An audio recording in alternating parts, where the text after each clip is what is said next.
Bonjour et bienvenue pour ce nouvel épisode de la série à chaud. Le film d'aujourd'hui s'appelle What Happened to Monday, ce qui a été traduit littéralement en français par Seven Sisters. Hein. Voilà, j'ai pas commencé tout de suite avec les traductions de titres français qui sont foireuses, mais bon, là quand même c'est joli. Enfin, peu importe. Les deux titres fonctionneraient bien en anglais, mais en français on ne pouvait pas dire Sept sœurs, hein, ça passait pas. Bon bref, peu importe. J'ai vu le film à la télé en version française et il a été réalisé par Tommy Wirkola. Alors Tommy Wirkola, ce nom me disait rien du tout. C'est le réalisateur notamment des films Dead Snow 1 et 2, qui ont une petite hype, notamment dans le cinéma de genre, je crois. Grosso modo, j'ai jamais vu, mais c'est des films avec des nazis zombies, quoi. Et paraît-il que c'est très sympa. Je ne sais pas si c'est comique ou si ça se prend au sérieux. En tout cas, ça a une petite hype et une petite réputation, mais je ne les ai pas vus. Mais c'est juste pour vous donner un petit peu le pédigré du gars. Il vient d'un cinéma de genre, on va dire quasi Z. Voilà, faut oser les nazis zombies, c'est toujours très délicat, quoi. Encore une fois, j'ai pas vu les films, mais ça donne un petit peu l'identité du gars. Puisqu'il avait aussi réalisé, et là par contre je l'avais vu, Hansel et Gretel, chasseurs de vampires. J'en ai un souvenir assez confus. Hein. Grosso modo, le casting était avec Jeremy Renner et Gemma Arterton, qui à l'époque étaient deux valeurs montantes, si je dis pas de bêtises. Vraiment, ils étaient. Je crois que Jeremy Renner sortait juste de Avengers. Il y avait une petite hype autour de lui. Il venait ou il allait faire The Bourne Legacy, donc là c'est la suite non officielle ou indirecte qui finalement n'aura pas de suite, enfin si j'ai bien compris, des Jason Bourne. Et Gemma Arterton, je crois qu'elle faisait Tamara Drew à ce moment-là, enfin elle avait une petite hype aussi quoi. Alors la carrière de Gemma Arterton et la carrière de Jeremy Renner, leur carrière se poursuivent très bien, mais c'est pour dire, je pense qu'à ce moment-là on comptait sur eux pour être des têtes d'affiche, ce qui est actuellement quand même moins le cas. C'est plutôt des seconds rôles en général. Pour Jeremy Renner, j'ai pas grand chose à dire parce que, à part dans Des Mineurs, je l'ai vu souvent dans des rôles qui m'ont semblé moyens. Mais il est bon, hein, il fait bien le café, mais rien d'extraordinaire, à part dans Des Mineurs où il est vraiment excellent. Et Gemma Arterton, bah, elle a fait des trucs très très différents et je l'ai trouvé très bien à chaque fois. Mais ils ont pas pété, comme à mon avis, un film comme Hansel et Gretel pariait grosso modo sur leur nom, quoi. Il y avait aussi Famke Janssen dedans, la vieille Jean Grey, hein, pour être un mal poli. Oui, c'est l'actrice qui jouait les Jean Grey dans les premiers X-Men, qui jouait le rôle d'une sorcière notamment. L'idée d'adapter Hansel et Gretel de manière un peu rock, c'était marrant, quoi. Enfin, quand je dis rock, c'est voilà, petite mise à jour, ça devient des chasseurs. Ils se sont sortis bien sûr des griffes de la sorcière et c'est devenu des chasseurs de vampires, donc comme le titre le dit, ou chasseurs de sorcières d'ailleurs. Je crois que je me suis trompé de titre. Vous vérifierez. Je crois que c'est ça. C'est chasseurs de vampires, mais c'est peut-être chasseurs de sorcières, peu importe. Donc j'en ai un souvenir assez confus, ça m'avait pas marqué. Je me souviens juste qu'il y avait eu un personnage qui était une sorte d'ogre, je crois, qui était un des personnages récurrents, un ogre ou un troll. Et il faisait partie grosso modo des personnages principaux, et il était fait en animatronique et non pas en 3D. Ce que j'avais trouvé plutôt étonnant, parce que de nos jours on fait plus trop ça, on fait plus vraiment confiance aux animatroniques, ce qui est un peu dommage parce que je pense que il y a des plans notamment dans le Pacte des Loups qui sont magnifiques, d'autres en 3D qui fonctionnent pas du tout. Je devrais revenir dessus, je ferai probablement une coda à ma vidéo sur le Pacte des Loups, vidéo que j'ai fait il y a longtemps dans la série après le film, hein, si vous avez jamais vu, hein, c'est la série que je fais où je fais du montage image avec, c'est pas seulement du podcast. Et je me suis rendu compte en revoyant la vidéo il y a 1 an ou 2 que j'avais oublié de parler des limites techniques et du fait que les effets spéciaux avaient été bancals. Voilà. Et je ferai probablement une coda dessus parce que ça modifie légèrement ce que je dis du film, mais ça n'en modifie pas ma conclusion d'une certaine manière. Bref. Mais je m'amuserai à faire ça régulièrement. Si un jour l'un d'entre vous me pointe un truc que j'avais oublié ou qui me paraît juste de dire sur un film et que je ne l'ai pas fait, surtout sur la FOM Podcast, il est tout à fait possible que je fasse une coda pour revenir dessus, même une coda de 2 minutes. Hein. Je trouve ça vachement intéressant d'alimenter la réflexion comme ça et de vous montrer aussi, peut-être plus pragmatiquement, que même si je donne des avis parfois un peu tranchés, tout ça, ça m'intéresse beaucoup les avis des autres. C'est pour ça que je mets souvent en lien dans les descriptions de mes vidéos des critiques d'autres personnes. Je trouve ça beaucoup plus intéressant, tout simplement, de croiser ces critiques avec d'autres, d'émettre la sienne, mais d'avoir aussi les points de vue des autres, et essayer de facto d'admettre que ça bouscule notre pensée, que ça peut-être la remet en cause, et du coup de vous en faire part aussi, je trouve ça très intéressant. Tout simplement parce que moi ça me fait grandir, donc il n'y a pas de raison que ça puisse pas vous transmettre des choses intéressantes. Bon, peu importe. Donc, Hansel et Gretel, chasseurs de vampires, ou de sorcières, c'était pas très réussi, c'était une petite série B. Sur la fin, c'était même un peu ridicule, de mon souvenir. Voilà, globalement, c'était une petite série B, franchement pas terrible, quoi. Et heureusement, Donc, j'ai vu Seven Sisters, donc What Happened to Monday, sans savoir que c'était Tommy Wirkola qui l'avait fait, sans m'intéresser plutôt à sa filmographie. Je me suis pas demandé si j'avais déjà vu des films de lui. Et c'est très bien parce que je pense que j'aurais eu un préjugé sur le résultat. Et ça aurait été dommage. Ouais, c'est un petit peu le vice quand on aime bien le cinéma, c'est qu'on connaît le nom des réalisateurs, donc on sait ce qu'ils ont fait avant. Donc on peut sentir parfois, avec pas l'expérience, mais le temps aidant, les moments où ils sont un peu dans un creux, ou quand ça remonte très très fort et que tu sens qu'il va sortir son petit chef-d'œuvre du moment, ou au contraire quand ça stagne, ou au contraire quand c'est un réalisateur qui a jamais rien produit de réellement singulier, qui va te proposer quelque chose. Alors des fois ça passe pas du tout, mais voilà quoi. Donc ça crée un a priori. Et là heureusement du coup j'ai vu le film sans cet a priori là. Mais je vous fais rapidement le pitch pour qu'on sache de quoi on discute. Dans un futur proche, la population mondiale a augmenté de manière exponentielle. Face à ce problème de surpopulation, une politique de régulation des naissances est mise en place, avec pour objectif de limiter le nombre d'enfants à 1 par famille. Pragmatiquement, cela veut dire qu'avoir un deuxième enfant est illégal, et que si deuxième enfant il y a, cet enfant est placé en sommeil cryogénique afin d'être réveillé dans plusieurs années, lorsque le problème de la surpopulation aura été réglé, c'est-à-dire. Cependant, les dérives du secteur agroalimentaire, pour pallier au manque de nourriture face à la surpopulation, ont malheureusement créé de multiples grossesses multiples, avec parfois 3, 4, voire plus d'enfants pour une seule grossesse. Et c'est le cas de la famille de Willem Dafoe, j'ai oublié le nom de son personnage, donc excusez-moi, je dirai le nom de l'acteur, de Willem Dafoe, sa fille donc, qui est morte en couche en donnant naissance à, vous avez deviné, 7 sœurs. Il décide alors de nommer chacune par un jour de la semaine et de les cacher des autorités afin qu'elles puissent grandir ensemble, entre sœurs. Mais pour dissimuler les 7 sœurs aux autorités, elles doivent toutes incarner la seule et même personne, Karen Setman. Chacune d'entre elles ne sort uniquement que le jour de son nom, et toutes les sœurs doivent se coordonner en se transmettant toute information jour après jour, afin que la supercherie soit parfaite. Cette discipline fonctionne durant des années, mais elle est très exigeante, et à l'aube de leurs 30 ans, plusieurs des sœurs ne supportent plus ce mode de vie reclus et rigide, notamment jeudi. Et c'est le lendemain d'une énième dispute entre sœurs concernant leur mode de vie que lundi ne rentre pas après sa journée dehors, dans la peau de Karen Setman. Et donc, d'où le titre What Happened to Monday. Alors, notons de suite des évidences. Le scénario est intéressant, mais pas abouti. Alors, je vais m'expliquer. À partir du pitch, on peut dire, de ce que je viens de vous dire, à partir du petit résumé du début que je viens de vous dire, on peut dire que si on peut cryogéniser les gens et les garder très longtemps endormis, pourquoi y aurait-il une politique violente de contrôle des naissances? Oui, parce que grosso modo, on est dans un futur dystopique. Je sais pas si c'est dystopique, mais dans un futur où grosso modo, c'est parti en vrille. Ouais, c'est ça, c'est dystopique. Et on est un peu, il y a une sorte de Gestapo, quoi. Très très violente. Donc moi, la question que je me pose, c'est pourquoi une politique aussi violente quand on propose aux gens d'être cryogénisés? Moi, je verrais plutôt un système genre la CAF, vous voyez ce que je veux dire, genre un truc social, quoi. Vous avez eu 3 enfants? Ah, ne vous inquiétez pas, hein. Passez lundi, on vous les mettra au chaud, et on les ressortira quand ça ira mieux. Pardon? Vous voulez qu'ils grandissent ensemble? Bah, si vous êtes prêt à leur faire partager une ration pour 3, y a pas de souci, hein. Pardon? Oui, c'est ça, lundi. Enfin, vous voyez ce que je veux dire? Ça se réglerait très naturellement, entre guillemets. C'est pas facile de dire qu'on va pas connaître son frère ou sa sœur, mais face à un problème où, grosso modo, où t'as plusieurs enfants et ils crèvent la dalle, et tiens, en plus t'es un hors-la-loi, donc il y a la Gestapo qui te poursuit, je caricature, autant y aller volontairement et ne pas se confronter à une forme de violence qui, pour le coup, est incohérent, puisqu'on les tue pas, on les endort.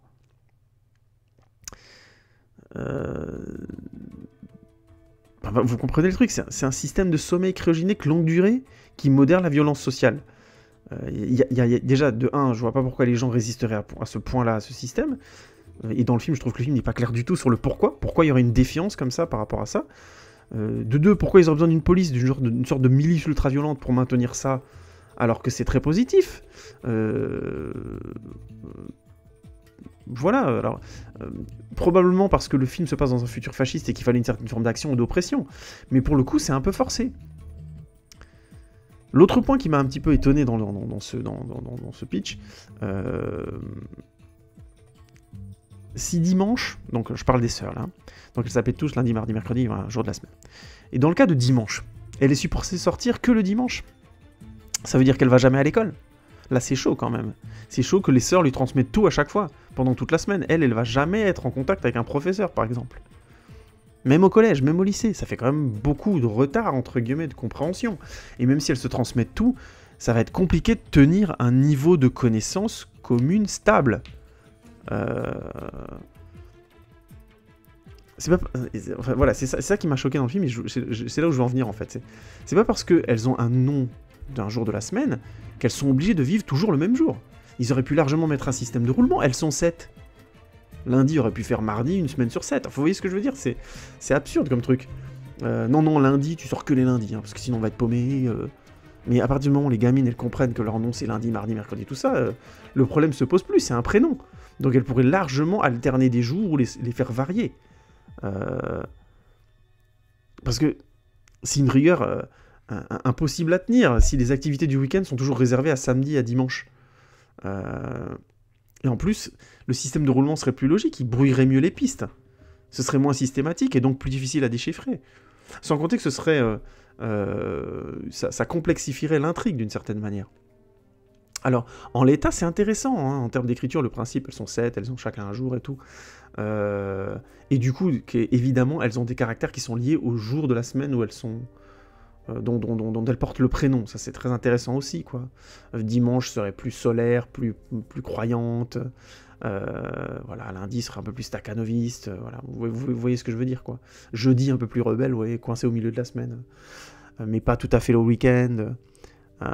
Mais je trouve que ça aurait été plus vraisemblable, pardon, plus subtil, si elles avaient eu un roulement. C'est-à-dire si le scénario avait été poussé un tout petit peu plus sur ces questions-là. Parce que c'est malin, hein, cette idée qu'elles soient 7 et qu'elles alternent pour garder le même personnage en vie, et que personne n'ait de doute. C'est très intéressant, mais ça manque de finesse. Ça passe par exemple complètement au-dessus de l'idée qu'à l'adolescence, ça a dû être un truc de fou. Vous pensez vraiment que dimanche, elle avait pas envie de rencontrer des petits copains de classe ou autre? Ou comment il a fait pour... le grand-père, il a fait pour gérer à un moment donné la montée hormonale de fou qu'il a dû avoir? Elles sont 7. C'est quand même complexe comme question. Bref, le film survole un peu ça. C'est pas trop grave. Mais dans le principe du roulement, déjà, moi, quand j'ai commencé le film, je me suis dit tout de suite, ouais, je vois pas pourquoi c'est aussi sec, quoi. Voilà, c'était déjà 2 petits points à partir du pitch pour expliquer que c'est un film dont globalement l'univers est finalement assez mal posé. Mais ce qui fait que j'avais envie de vous en parler, c'est qu'il est plutôt bien mis en scène. On a un futur froid comme ça, gris, avec des effets de surpopulation très présents et plutôt malins, assez réussis dans les scènes extérieures. On voit par exemple comment la bourgeoisie est rassurée par le contrôle des naissances, et avec cet effet-là, et qu'elle accepte la pauvreté spectaculairement forte. Et le fait que la police puisse pourchasser les infractions aux naissances de manière quasi militaire chez les pauvres. Ça s'exprime bien par la surpopulation et la sensation d'un futur vraiment froid et glacial, et ça vient essentiellement des décors et des scènes extérieures qui sont, je trouve, plutôt bien gérés. Souvent elles sont à hauteur d'homme, par exemple, on a rarement des plans généraux, on est à hauteur du regard du personnage, il y a plein de gens qui marchent à gauche à droite, avec des miradors, avec des checkpoints et des choses comme ça. Ça marche plutôt bien, je trouve, et c'est intelligent d'avoir utilisé des points de vue souvent au ras du sol. Ça crée vraiment cette sensation d'oppression et d'un futur, comme je disais, froid et surpeuplé. Donc c'est plutôt cohérent et bien mis en scène, globalement, ce film. Même si, comme dit avant, la défiance quasi automatique que les pauvres ont envers le système de conservation des enfants par cryogénisation est vraiment bizarre.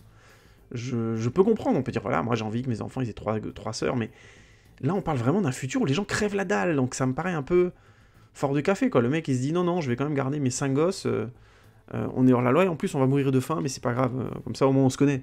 Ouais, en général on veut préserver ses enfants, enfin je sais pas, il y a quelque chose comme ça que un truchement que je trouve pas du tout évident, et le film considère que c'est évident.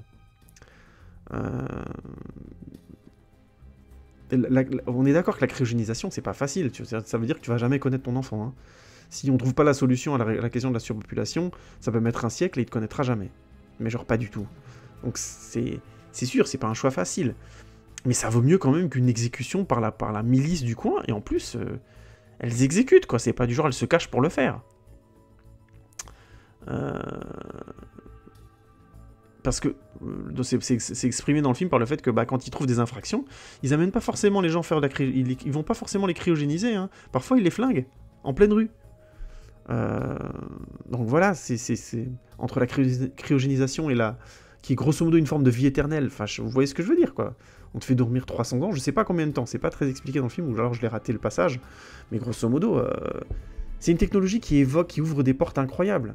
C'est pas seulement un effet du genre c'est bon, on les fait juste dormir, ça vous calme tous. Et en plus, vous n'êtes pas d'accord parce que vous trouvez ça con. C'est un pas en avant monstrueux. Bref.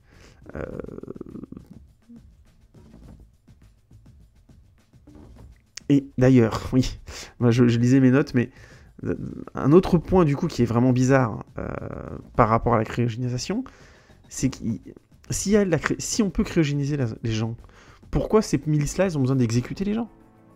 C'est vraiment un point raté du film. Le film a besoin d'une sorte de Gestapo pour créer de l'action, hein, pour créer une sorte d'oppression, créer des tensions de surveillance fasciste. Donc ça, je le comprends. Mais le système politique, il n'est pas fascisant, puisqu'il est soumis visiblement encore beaucoup, très fortement, au regard du peuple. Comme ça, on finit par le comprendre dans l'intrigue. Encore une fois, c'est juste un problème de mise en place et de cohérence de l'univers, qui fait que des points très forts, la cryogénisation, sur quoi ça se base, 2, le système politique, pourquoi il est devenu aussi fasciste et gestapiste, de l'ordre, enfin, avec des Gestapo et tout ça, des polices extrêmement violentes et qui exécutent des gens dans la rue, ça manque, je trouve, de mise en contexte, ou de clarté dans le contexte.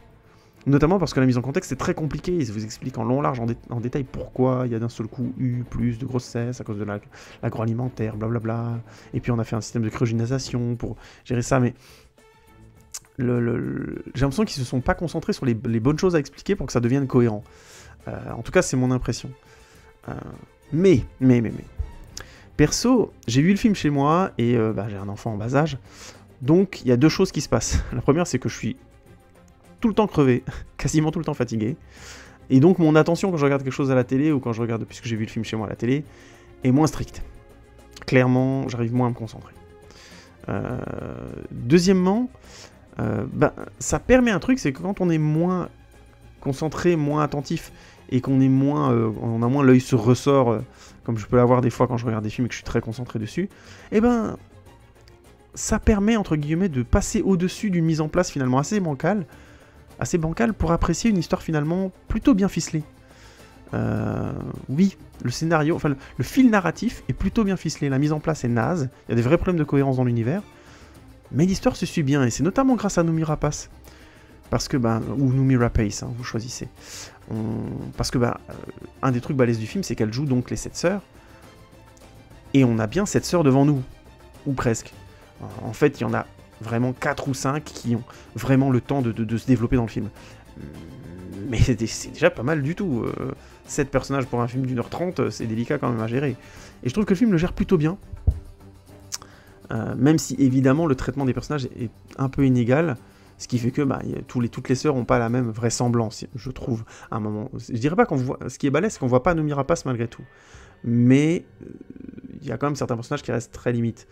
Pour Jeudi, qui est donc un peu la rebelle, qui a des cheveux courts et un caractère donc rebelle, elle est plutôt vraisemblable comme ça.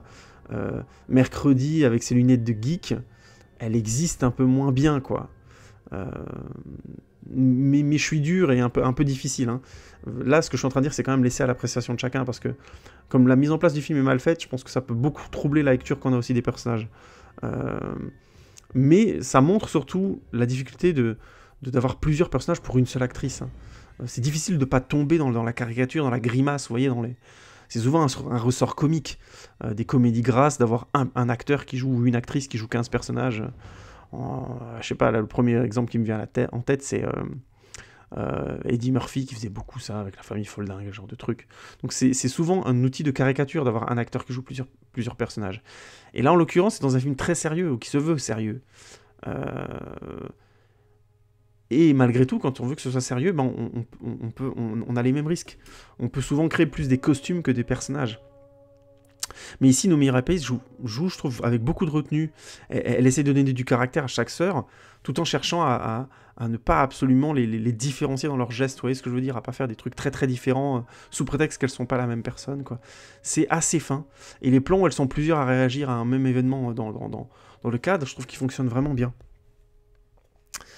Le film a ainsi plusieurs jolies scènes qui exploitent bien ce mode de vie, le mode de vie clandestin des sœurs, et ce système de vie très, hyper contraignant. J'ai notamment en tête la scène où le grand-père doit blesser toutes les sœurs parce qu'il y en a une d'entre elles qui s'est blessée. Ça, c'est vraiment une belle scène, ça marche plutôt bien. La mise en scène n'est pas très tendue, mais ça fonctionne bien. La dureté des choix que doit faire constamment le grand-père et l'âpreté de la vie des sœurs est bien mis en contexte. C'est vraiment une séquence qui densifie bien le film humainement.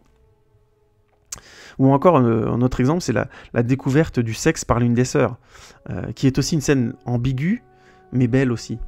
Et oui, impossible de lier la moindre relation amicale ou amoureuse dans un tel cadre de vie, c'est-à-dire quand on peut être là qu'un jour par semaine, quoi. Le risque d'être démasqué est beaucoup trop élevé, quoi. Du coup, elles sont obligées de jouer une femme taciturne qui reste de son côté et qui parle pas aux gens, quoi. Ce qu'on voit par moment dans son cadre de travail, pardon. Et donc, du coup, connaître les choses du sexe, c'est presque un accident dans leur situation. Ce qui rend la séquence complexe et qui renvoie très bien à la vraisemblance, donne beaucoup de vraisemblance à leur mode de vie. Elles ont un jour de liberté, entre guillemets, par semaine, quoi. Un seul. Faut s'imaginer ça, quoi. Et on voit bien dans la fameuse séquence de dispute au début du film que l'appartement est trop petit, quoi. Elles prennent trop de place. C'est un peu un Capharnaüm où il y a vraiment des bouts de personnages partout. Ça, c'est un truc qui m'a beaucoup plu et il joue beaucoup pendant le film sur l'appartement. C'était une belle idée. Ça aussi, ça marche bien. On sent vraiment les endroits où dorment chacune, où elles se sont installées pour créer un petit peu une vie qui est la leur. Dans un espace où c'est impossible, hein, parce que voilà, dans un appartement à 7, j'imagine même pas à l'époque avec le grand-père à 8, quoi. C'est même plutôt un petit tour de force du film, hein, de rendre le contexte de vie de ses sœurs palpable par moments. Alors que le contexte du film historique est mal posé et il est fragile. Perso, je pense que c'est dû à une mise en scène qui joue plutôt bien avec ses moyens. C'est pas un gros budget, hein. Noomi Rapace, c'est un nom, mais c'est pas non plus le nom avec lequel tu vas avoir autant d'argent qu'avec, je sais pas, Scarlett Johansson, en caricaturant. Donc il y a, entre guillemets, peu de décors, et du coup c'est plus difficile de donner corps à un contexte futuriste quand il y a peu de décors. Mais ici ça fonctionne plutôt bien, comme je disais, l'appartement est plutôt réussi, le mélange entre une certaine technologie qui est très futuriste, cryogénie, détection par bracelet, plein de choses comme ça. En même temps, c'est des armes de notre époque et c'est pas un futur trop lointain, si je dis pas de bêtises. Et pardon, excusez-moi. Et ça fonctionne plutôt bien et notamment la mise en scène est plutôt bien mis en avantage par le montage, qui trouve un bon équilibre entre les scènes. Globalement, c'est un film qui est bien rythmé, qui est bien monté, bien pensé dans son fil narratif principal. Le film prend le temps, par exemple, pour mettre son contexte en place, même si l'écriture est bancale, ça passe parce que le rythme est bon. Il y a les fameux clichés de la voix off qui vous expliquent le contexte d'une époque, machin, nanani, nanana. Bah là, ça passe parce que c'est assez ramassé pour que ça soit pas entre guillemets lourd à écouter, même si on note assez rapidement les incohérences. Et une fois que ce contexte est posé, on enchaîne tout de suite avec cette scène de dispute entre les sœurs, et ça lance bien l'intrigue et les enjeux du film. Et ensuite, le film accélère et trouve le bon rythme, quoi. Il continue d'accélérer petit à petit en avançant. C'est un film dans un système fasciste, donc quand Lundi disparaît, les autres sœurs, une après l'autre, doivent sortir pour chercher, retrouver Lundi ou des informations. Et c'est une bonne intrigue parce que il y a du mystère avec une menace latente de cryogénisation, parce qu'évidemment la première chose qu'on pense c'est elle s'est fait attraper et congeler et tout le bordel. Et heureusement le film court-circuite son système, le système des sœurs qui sortent un jour après l'autre pour pas se faire choper, blablabla. Au bon moment, pour accélérer l'intrigue et enlever les certitudes aux spectateurs de ce qui allait se dérouler, quoi. Ça rajoute du doute et de la tension à un moment où le film allait risquer de tomber dans la mollesse. C'est là où je trouve que le montage est vraiment bien fait. Au moment où tu sens que ça peut chuter, boum, ils se libèrent enfin de leur principe de base et ils avancent dans la dernière partie du film. D'ailleurs, oui, j'ai peut-être pas spécifié ça assez, mais si vous vous demandez pourquoi toutes les sœurs ne sortent pas en même temps, si vous n'avez pas vu le film, j'ai oublié de dire que c'est parce qu'elles ont un bracelet identifiant dans ce contexte-là, justement pour empêcher les fraudes à la naissance. On y a un bracelet pour une personne. Donc, elles peuvent pas sortir toutes les 7. D'abord parce qu'elles ont pas le bracelet adéquat. Encore une fois... désolé, excusez-moi, décidément. Encore une fois... Le futur avec la cryogénisation, les scanners rétiniens dans la maison, mais pas de reconnaissance ADN direct. Voilà, c'est encore la même chose, je trouve que le contexte il est moyen, quoi. On va avoir moyen d'endormir les gens pendant des siècles, je caricature, de faire du scanner rétinien, puisqu'on le voit à un moment donné très efficace, mais on peut pas reconnaître, on peut pas différencier une sœur d'une autre par l'ADN. Bon bref, c'est... Le checkpoint avec le bracelet, bon je trouve ça pas forcément... C'est pratique pour l'intrigue, mais encore une fois, je trouve pas ça tout à fait cohérent. Je suis pas sûr que ça fonctionne. Enfin, je trouve que c'est pas assez implacable comme contexte. On y voit des aspérités un peu partout où on veut. Donc ce que je suis en train de dire, grosso modo, pour revenir sur le film, c'est que le film est, entre guillemets, sauvé par son rythme et par son intrigue, qui est finalement plus originale que prévu. Je fais pas de spoiler, mais l'écriture des sœurs principales est plutôt jolie. Avec des scènes d'action qui globalement sont assez tendues. Alors pas toutes, hein. Il y a certaines scènes de combat qui allient des moments statifiés et des moments plutôt organiques. Donc il y a du bon et du moins bon dans les mêmes séquences. Par contre, la scène de poursuite, il y a une scène de poursuite qui est très sympa, avec un croisement des tensions, qui est bien écrit, entre les sœurs, entre la sœur qui vit le truc, qui vit la poursuite, et les sœurs qui la regardent par des écrans et ainsi de suite. C'est la même idée d'ailleurs qui est renouvelée plusieurs fois dans le film, hein. On a un moment une sœur qui fuit, puis il y a les autres sœurs qui la regardent. Il y a une sœur qui est avec la police et tu as les autres sœurs qui la regardent aussi, par des caméras vidéo et autres. Il y a une sœur qui infiltre un appartement, pareil, il y a d'autres qui la regardent. Ces croisements des tensions-là a tendance à vraiment aider le film, à lui donner beaucoup de dynamique. Je trouve que c'est un des effets qui marche très bien. C'est simple, mais c'est bien vu et ça crée du lien aussi entre les sœurs. Ça, c'est plutôt efficace et dynamique dans la narration. Heureusement, comme je disais avant, mais heureusement, le film a l'intelligence d'éclater cette logique au bon moment. Au moment où on se dit, bon, ok, maintenant, c'est à une telle de sortir, et ben il casse ça, et du coup, on va vers quelque chose d'autre, même si ça accélère la narration, mais ça fait un peu plus déjà vu sur la fin. Hein, c'est la même chose, course-poursuite avec les méchants, on a une preuve, un élément hyper important qu'on doit diffuser dans le monde entier. Vous voyez, c'est classique, je spoil rien parce qu'on se doute que ça se passera comme ça. Mais du coup, c'est un peu plus banal, quoi. Même si c'est une belle fin, mais je reviendrai dessus pourquoi je dis que c'est une belle fin dans la petite partie spoiler. Au final, c'est une bonne série B.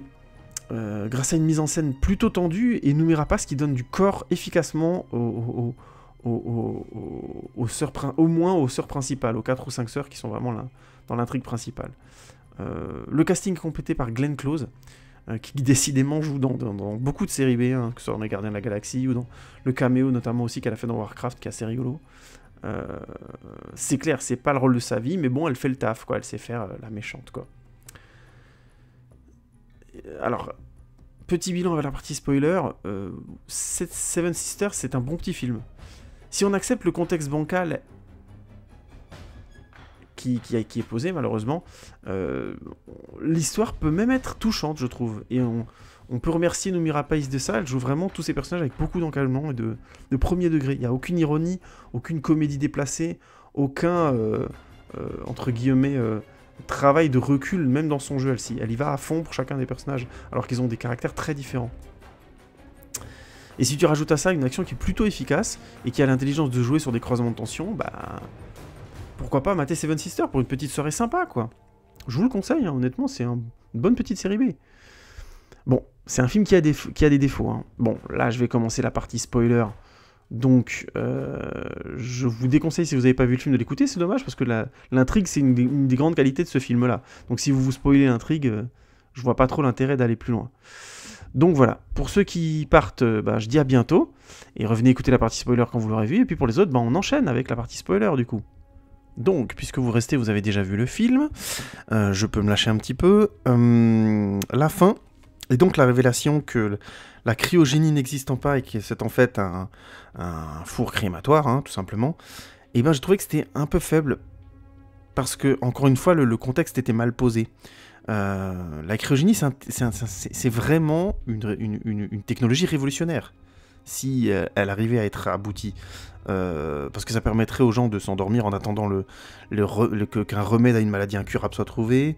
Ce serait quasiment une porte ouverte à une forme de quasi-immortalité. Donc, c'est vraiment une très très très grosse découverte. Et j'ai l'impression que le film part du principe qu'il n'y a jamais eu aucune preuve publique que ça fonctionnait. Donc ça déjà pour moi c'est un peu limite. Genre il y a une pub avec Isaac Mendes dans le film. Enfin Isaac Mendes c'est un personnage qui était dans la série Heroes à l'époque. Il jouait le rôle d'un super-héros qui avait des visions du futur et qui en faisait des peintures, machin. Bon je passe les détails. Heroes c'était une série dont je parlerai peut-être à l'occasion, mais c'était quand même avec le recul c'était quand même une série assez bancale. Au minimum. Et donc l'acteur là il était juste là pour faire une petite apparition dans une pub, on va dire oui, cryogéniser votre enfant ça le fait bien quoi. Et je pense pas que les gens peuvent se contenter de ça pour voter entre guillemets, pour dire bon bah ok on va cryogéniser, Isaac nous l'a dit. Enfin voilà, il y a enfin, c'est possible de truquer un peu le truc, de dire voilà, c'est de la cryogénie, en fait non, c'était des fours crématoires. Mais dans le film, c'est très très mal posé ça. Il aurait vraiment fallu mieux le préparer pour que ce soit une surprise, que ce soit en fait des exécutions d'enfants en quelque sorte. Parce que mis en scène comme ça, avec une police qui exécute les gens de sang-froid, la politique de cryogénisation est de toute façon déjà peu crédible. Même pour les gens qui votent dans le film pour ça, on comprend pas exactement pourquoi. Ils se sont jamais posé la question du comment ça marche, comment est-ce qu'on va voir les gens, comment est-ce qu'on peut laisser les gens des messages aux gens aux enfants en plus. À nos enfants on va les cryogéniser, mais on va pas s'inquiéter de savoir quel message ils vont avoir, quelle histoire de la famille ils vont recevoir dans l'avenir. Enfin, il y a pas tout un système autour qui rend ça vraisemblable et qui ferait croire que les gens pourraient croire à ce que la cryogénisation fonctionne. Et du coup, la scène où la méchante Glenn Close tombe plus ou moins dans les pommes quand on voit par vidéo jeudi, je crois, et mardi arrive avec la lettre du flic, du mari de lundi, à faire voir aux gens la vidéo où on découvre que c'est des cryofous, hein, c'est pas du tout de la cryogénisation. Et moi, elle m'a laissé froid cette scène. L'autre côté un peu oh là là, les méchants fascistes sont démasqués, je trouve que ça fonctionne pas parce qu'encore une fois la mise en contexte est mauvaise et que tout le truc autour de la cryogénisation est très très très bancal. Heureusement que juste après pour moi la vraie révélation du film c'est que Lindy est enceinte. C'est pas une grosse surprise, hein. Ma femme avait compris une demi-heure avant la fin que c'était le cas. Moi quand je mate un film en général je vois pas les ressorts d'intrigue arriver. Enfin j'en vois parfois mais la plupart du temps je me laisse un peu porter. Elle a tendance à voir le truc arriver à 3 km, c'est un truc de fou. Donc elle l'avait senti venir. Et effectivement j'ai trouvé que c'était bien et que c'était assez... c'est ça la révélation belle du film, c'est ce qui est le plus intéressant. C'est le vrai climax du film pour moi. C'est pas forcément très heureux cinématographiquement. Je trouve que par exemple, il y a le dernier plan du film où on a une sorte de travelling arrière sur les fœtus, les deux fœtus des jumelles avec autour des couveuses avec des enfants dedans et le contre-champ sur les deux sœurs et le flic qui regardent. Je sais pas pourquoi, mais j'ai eu l'impression que ça faisait un peu cheap, un peu toc quoi. C'était un plan que je trouvais d'un seul coup un peu bancal. Comme si c'était un plan qui avait été à la fin un peu vite. Enfin, je sais pas, mais je trouvais que c'était pas terrible quoi. Mais l'idée en tout cas elle est belle et je trouve qu'elle explique plutôt bien, encore une fois, un scénario plutôt bien ficelé. Pourquoi Lindy se serait lancé dans une sorte de jeu de massacre envers ses autres sœurs. Et effectivement, comme on dit dans la partie spoiler, j'insiste un petit peu, le principe du film de faire mourir les sœurs une après l'autre, je trouve ça pas mal. Ça apporte quand même pas mal de tension au film et au suspense, sachant que Noomi Rapace a su leur donner un peu de caractère à toutes, un petit peu différemment. Du coup, on ressent leur mort comme quelque chose d'assez violent. même si, encore une fois, en parallèle, après la première attaque de la police, là, le moment où les premiers vérificateurs viennent et que bah, les sœurs, les démons, enfin les démons non, mais elles se prennent la tête avec, il y a Dimanche qui se fait tuer là. Et donc elle tue ces premiers flics qui étaient venus toutes les arrêter. J'ai pas forcément compris pourquoi ils reviennent pas les attaquer tout de suite, quoi. Pourquoi ils envoient pas tout de suite une escouade les arrêter à partir du moment où ils ont deux ou trois flics qui ont visiblement disparu et qui sont partis de cette fameuse escouade. Puisque visiblement, et de toute façon, plus tard dans le film, ils exécutent les sœurs et les gens, même en général, de manière complètement directe. Ils se prennent pas trop la tête avec le contexte. Alors j'ai peut-être mal compris, hein, mais j'ai pas vraiment... Pourquoi ils attendent d'aller les chercher? Je crois qu'ils attendent grosso modo une journée ou deux. Je dis bah non, ils savent qu'elles sont plusieurs, visiblement ils ont la preuve, elles ont envoyé des mecs qui sont pas revenus, voilà, on envoie les squads, quoi. Ils finissent par l'envoyer chez eux, le GIGN, je caricature de la Gestapo, là. Mais j'ai vraiment pas compris pourquoi ils attendent 48 heures, quoi. Du coup, je peux pas m'empêcher de rescénariser ça un petit peu dans ma tête en me disant pourquoi ils ont pas fait plus simple. Du genre, les sœurs, au lieu de tuer les mecs, il y a genre un ou deux gars qui viennent parce qu'ils les soupçonnent. C'est pas une Gestapo, c'est plutôt des sortes d'agents, vous voyez, genre, comme si j'ai genre CAF, vous voyez, genre agence qui surveille le renouvellement de la population. Elles le chopent, elles le bloquent un petit peu, sachant qu'elles savent du coup qu'elles sont dans la merde, parce qu'elles ont été démasquées, qu'elles ont 2-3 jours devant elles pour sauver leur sœur, et qu'ensuite elles doivent se sauver toutes. Enfin, il y aurait quelque chose comme ça là, qui me paraîtrait plus simple pour expliquer pourquoi les flics viennent finalement les attaquer après, quand elles ont la preuve, une fois qu'ils ont chopé mardi, puisqu'ils finissent par choper mardi, que elles ont menti, qu'elles sont au moins deux sœurs jumelles. Donc voilà. Voilà, j'aurais trouvé que ça aurait été un peu plus naturel et un peu plus logique. Il y aurait en plus une gradation. Bon, c'est sûr, ils auraient pas pu tuer Dimanche tout de suite. Mais du coup, je trouve que ça aurait été radical d'attendre genre le jour de mercredi pour faire mourir Dimanche, mercredi et samedi dans la même journée. Enfin, ça aurait été beaucoup plus sec. Ça aurait été moins tendu, mais ça aurait été au moins... Le jeu de massacre aurait été beaucoup plus violent, beaucoup plus froid d'un seul coup, je trouve. Enfin bon, là je suis en train de refaire le film, hein, je fais mon réac, mais ça pour dire, j'ai pas bien compris ça, et j'ai trouvé que c'était, pour le coup, un peu artificiel, histoire de maintenir le fait que si, elles vont bien sortir chacun leur tour, machin. Finalement, le film va très très vite, hein, puisque c'est mardi qui sort, puis mercredi, et à partir de la journée de jeudi, ça part en vrille, quoi. Donc ça, c'est plutôt bien, ils ont pas trop traîné. Mais je pense que j'ai du mal, encore une fois, à comprendre pourquoi la Gestapo débarque pas tout de suite. En plus, je trouve que l'idée de bloquer un... Ça aurait mieux justifié le temps d'enquête, quoi, le temps où elle cherche des infos pour savoir ce qui est arrivé un lundi. Enfin voilà, quoi. Je délire un petit peu, mais vous me connaissez, quoi. À partir du moment où j'ai vu un film que je trouvais pas mal et qu'il était pas loin d'être meilleur, je me dis pourquoi ça n'a pas été envisagé, quoi. Bref. C'est un bon film, hein. C'est un bon film, mais qui aurait pu être, je trouve, vraiment mieux. Je sais pas s'il aurait pu être excellent, mais il aurait pu être vraiment très bien, avec un scénario mieux contextualisé et un peu plus réécrit en quelque sorte. En l'état, c'est un film sympa et compréhensible. Enfin, et compréhensible. Ce qui est compréhensible, c'est que qu'il y ait des personnes qui aiment beaucoup.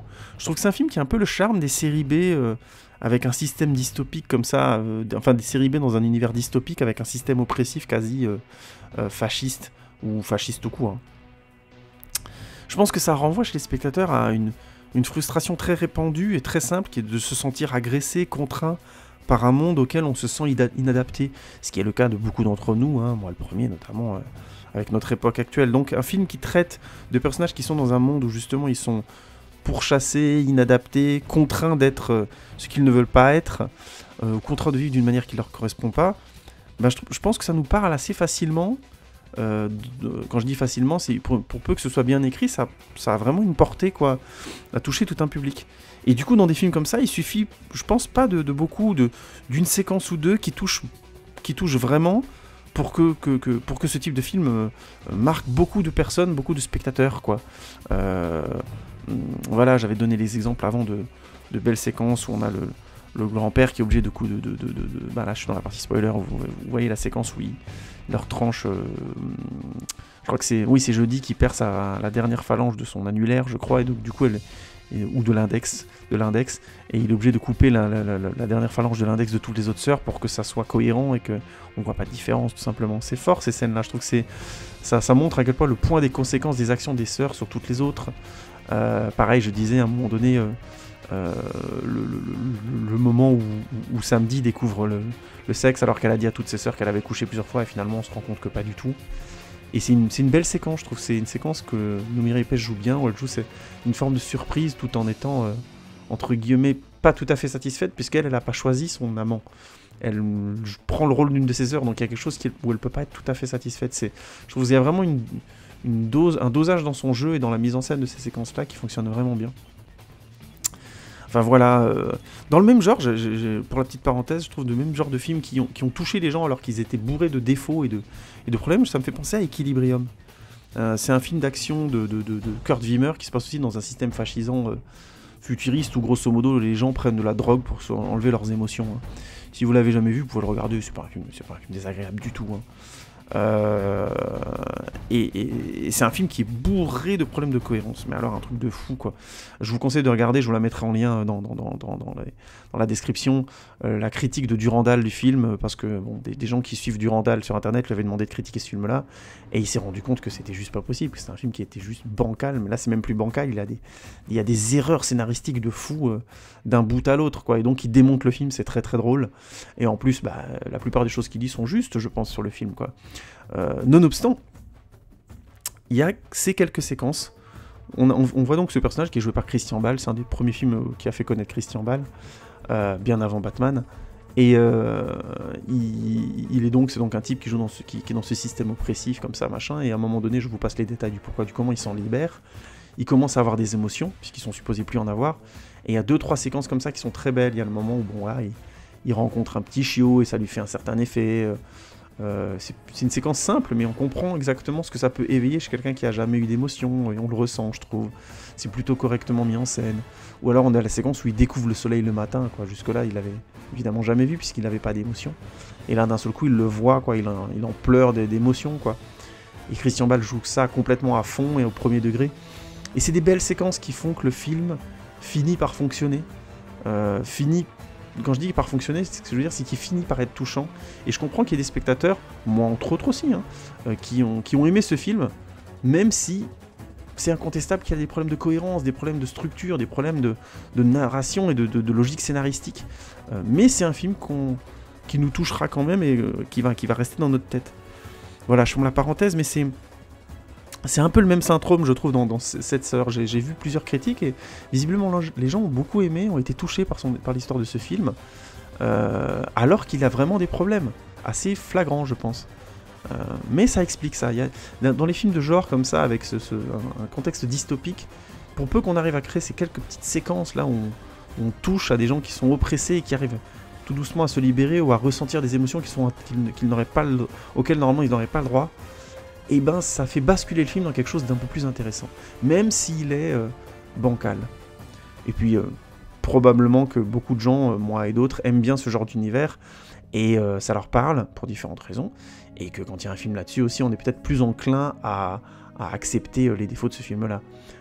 Tout comme on a des styles de films qu'on acceptera beaucoup moins bien. Moi par exemple, c'est la comédie musicale.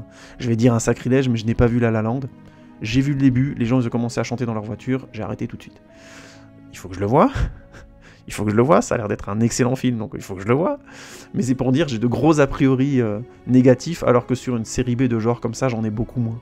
Donc ceci explique cela aussi, et ça explique aussi qu'il y a des gens qui passent au-delà des limites de contexte du film pour finalement voir surtout ses qualités, c'est-à-dire un scénario bien écrit et quelques bonnes petites séquences émotionnelles avec les personnages et une bonne utilisation du jeu de Noomi Rapace.